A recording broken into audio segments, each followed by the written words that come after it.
Pilpres. Sebelumnya perkenalkan, nama saya Meliaria dengan NIM E105-222-1009. Di kesempatan kali ini kita akan membahas tentang dampak baik dan buruknya Pilpres tahun 2024. Tentu saja kali ini saya tidak sendiri, namun saya ditemani oleh teman-teman saya sebagai narasumber untuk pembahasan topik kali ini. Langsung saja kita panggil narasumber kita kali ini.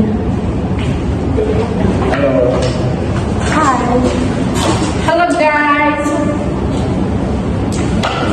Nah, sebelum kita lanjut ke pembahasan, kita akan perkenalkan.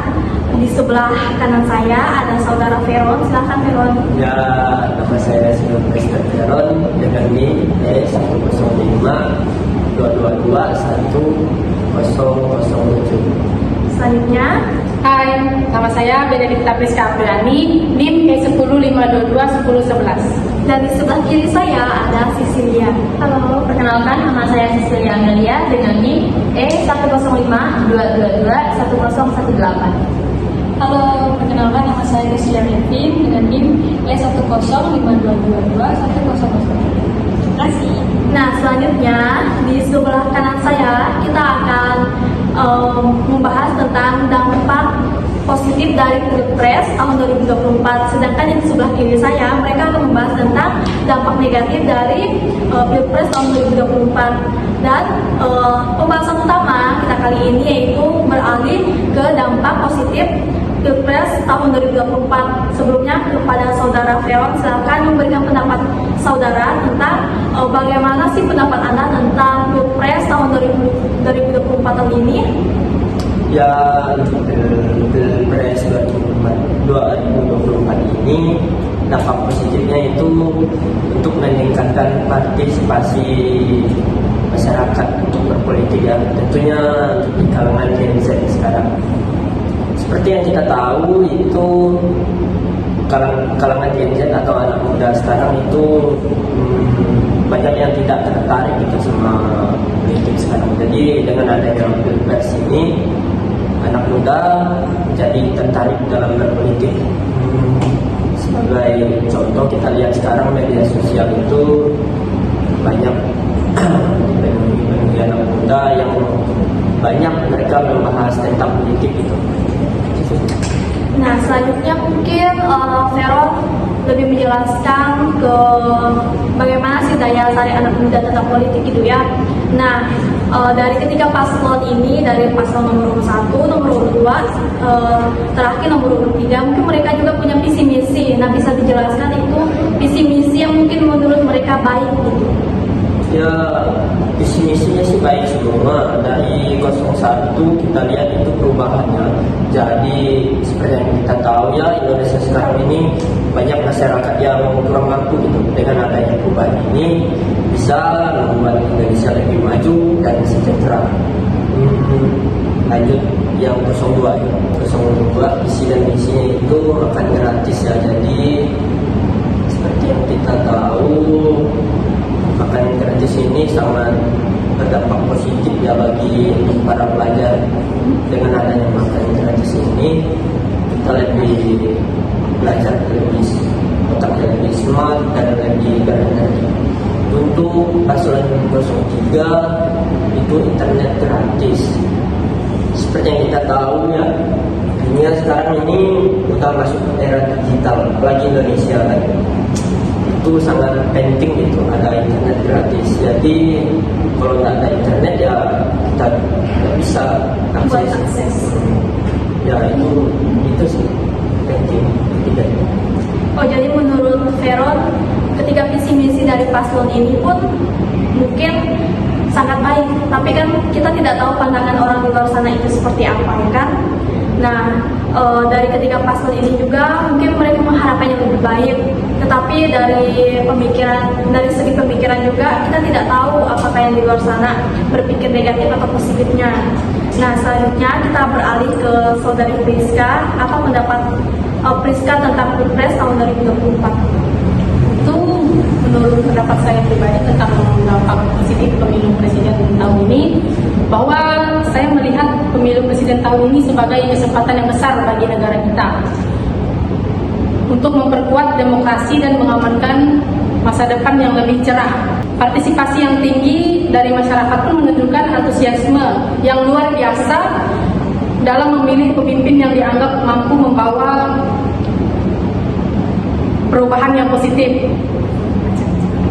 Selain itu, proses pemilu yang transparan dan adil dapat membantu memperkuat kepercayaan masyarakat terhadap institusi politik. Saya optimis bahwa pemimpin yang terpilih akan membawa visi yang segar, memprioritaskan kepentingan rakyat dan bekerja keras untuk mencapai kemajuan bagi warga negara kita. Oke, mungkin pertanyaan yang sama saya berikan kepada Priska ini. Menurut dari ketiga pasangan calon yang menjabat, mungkin yang lebih menonjol itu tentang visi-misinya.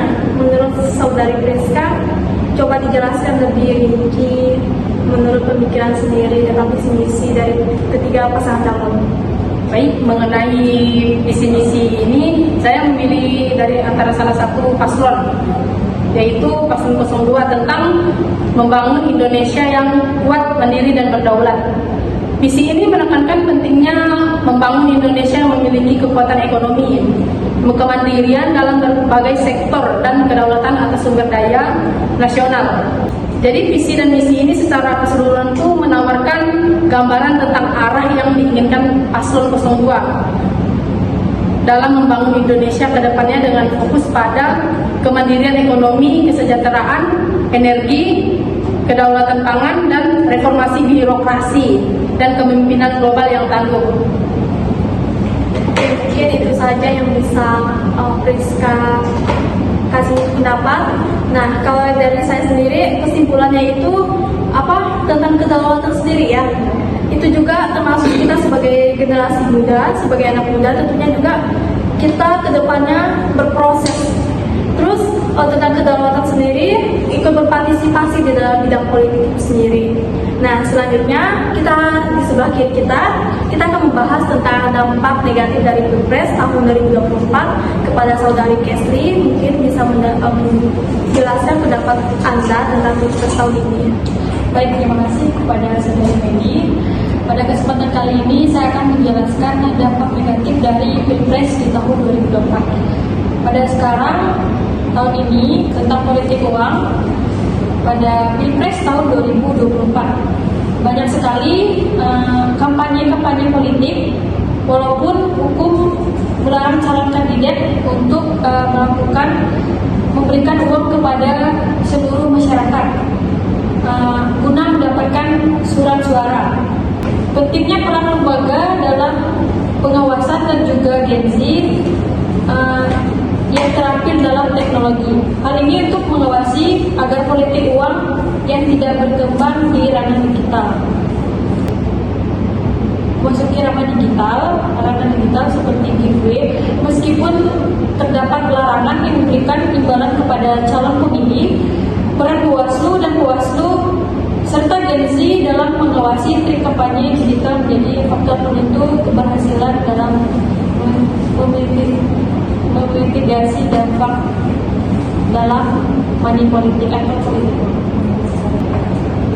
Terkait dalam politik uang, pada demokrasi dan representasi, pemimpin terpilih melalui politik uang mungkin lebih fokus pada pengembalian modal yang bisa berdampak pada kebijakan yang mendukung mereka. Sasaran dari politik uang itu banyak sekali yang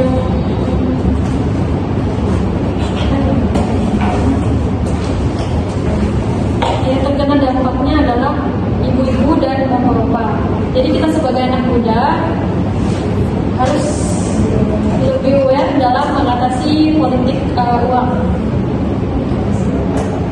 Ya, mungkin itu saja pembahasan mengenai kali ini pembahasan Kesli itu tentang politik uang.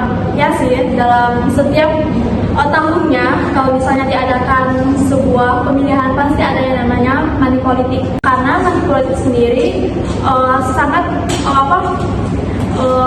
berlawanan dengan hukumnya. Karena di sini juga money politik sangat berpengaruh kepada masyarakat karena masyarakat sendiri sangat merasa tertekan karena seolah mereka itu dibayar oleh pasangan calon yang akan mencalonkan diri, sehingga nantinya ketika mereka akan memilih, mereka mendapatkan suara dari masyarakat yang menerima money politik itu sendiri. Mungkin saja dari penjelasan Kesli, kita akan lanjut ke penjelasan Sision. Baik, terima kasih Saudari Meli atas kesempatannya pada hari ini. Ya, saya akan membahas sedikit dampak negatif dari Pilpres tahun ini. Yang membuat saya tertarik itu tentang pelanggaran kode etik, terutama tentang nomor urut 1 dan nomor urut 2, yaitu tentang pasal nomor urut 1 yang membahas tentang pelanggaran kode etik tentang HAM. Di situ kan nomor 0 urut 1 yang sudah memperdebatkan dengan 0 nomor urut 2 tentang kode etik HAM-nya. Seharusnya tidak perlu dibahas karena 0 urut 2 sendiri sudah mencalonkan diri dari tahun 2004 sebagai wakil presiden Megawati waktu itu, tapi tidak terpilih. Kemudian tahun 2014, 19 dan tahun 2024 sendiri.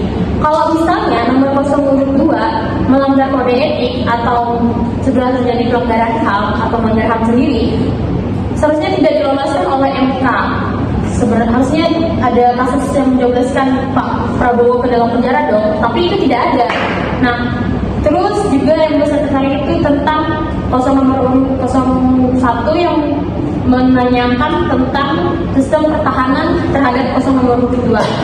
Kalau misalnya sistem pertahanan Indonesia dipertanyakan terus harus dibongkar terhadap masyarakat, itu tidak etis dong, karena kan itu kan sistem pertahanan Indonesia sendiri yang tidak harus diketahui oleh masyarakat banyak. Kalau misalnya diketahui oleh masyarakat, tentu negara luar juga akan tahu sistem pertahanan yang terjadi di Indonesia. Karena ini termasuk rahasia negara, jadi tidak bisa dong Pak Prabowo membongkar begitu saja tentang pertahanan yang terjadi di sini di Indonesia sendiri. Kemudian tentang pemberian nilai.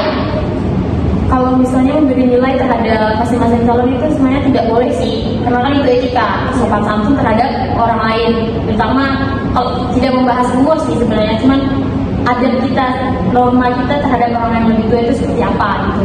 Artinya kalau misalnya memberi nilai itu ya sesuai saja, tidak memberikan nilai yang lebih rendah dari seharusnya.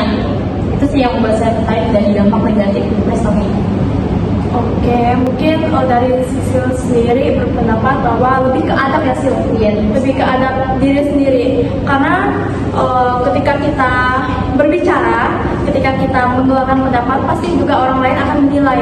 Apalagi dalam Pilpres ini banyak sekali media-media sosial yang menyoroti setiap perubahan-perubahan yang ada. Apalagi dalam masa kampanye tersebut banyak sekali masalah-masalah atau problem yang mungkin sangat berpengaruh kepada masyarakat, yang sehingga masyarakat sendiri bisa menilai pasangan-pasangan calon yang akan mencalonkan diri.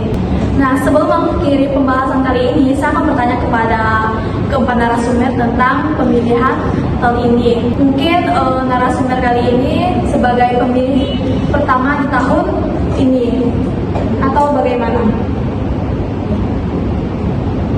Kalau menurut saya sendiri sih, ini pemilihan pertama kalinya saya nyoblos di umur saya 20, dan presiden pertama yang saya coblos yaitu ya rahasia ya. Tadi saya sendiri dalam pemilihan presiden tahun ini lebih menekankan tentang visi misi serta kesempatan yang diberikan oleh masing-masing calon terhadap masyarakat, terutama Gen Z terhadap itu. Kesempatan apa saja yang diberikan mereka terhadap kaum Gen Z seperti kami ini gitu. Jadi saya memilih dalam pemilihan tersebut, saya lebih mempersepsikan pemilihan melalui media sosial terutama. Ya, lanjut ke Saudari Kesli. Untuk saya sendiri hampir sama dengan saudara saya, teman saya Cecilia, yang menambahkan saja sedikit saja tentang kinerja para paslon-paslon tersebut sebelum mencalonkan diri di Pilpres tahun ini. Ini saja yang dapat saya sampaikan. Nah, selanjutnya kita akan beralih ke narasumber kepada Saudari Priska, berikan pendapat Anda sedikit tentang pemilihan tahun ini. Mungkin pemilihan tahun ini juga pemilu pertama kali nih memilih pasangan-pasangan calon yang mencalonkan diri, atau bagaimana? Tentu saja saya merasa antusias dan optimis. Pilpres merupakan momen penting dalam kehidupan demokrasi sebuah negara, dan saya bangga dapat menjadi bagian dari proses ini untuk pertama kalinya. Saya siap untuk membantu menyediakan informasi dan dukungan kepada siapapun yang membutuhkan dalam menjalani proses pemilihan ini dengan lancar dan adil. Oke, lanjut ke Saudara Veron. Ya, untuk pemilihan pertama saya sih, saya sangat excited gitu ya, untuk memilih pasangan yang saya pilih gitu. Jadi membuat saya lebih tertarik dengan politik, dan sebagai generasi Z, saya harus memiliki semangat yang lebih tinggi. Seperti itu aja. Ya, oke. Kita sudah mendengar ya pendapat dari masing-masing narasumber kita kali ini. Mungkin juga tahun ini merupakan pemilu pertama atau pencoblosan pertama untuk pasangan-pasangan calon yang mungkin sebelum pembahasan kali ini kita tutup, yang dapat saya ambil dari beberapa pembahasan narasumber, semoga setiap calon presiden yang terpilih nanti, semoga mereka menjadi pemimpin yang amanah, pemimpin yang mengutamakan keadilan, kejujuran, bahkan Indonesia ini untuk lebih maju. Dan pesan untuk anak-anak muda, sebagai generasi muda, kita juga boleh berpikir kritis tentang politik saat ini, karena bagi kita politik saat ini sangat mendominasi beberapa karakteristik, karena di dalam politik ini juga berpengaruh besar bagi kita, bagi masyarakat juga. Nah, buat presiden-presiden yang akan terpilih, bahkan beserta staf-staf yang ada, semoga nanti lebih mengayomi Indonesia dengan baik, bahkan juga buat kita sebagai anak muda dan masyarakat boleh ikut berpartisipasi di dalam bidang politik ini. Nah, mungkin ini saja pembahasan kita kali ini. Kurang lebihnya dari kami mohon maaf. Terima kasih. Sekian dari kami, Polipod Politik.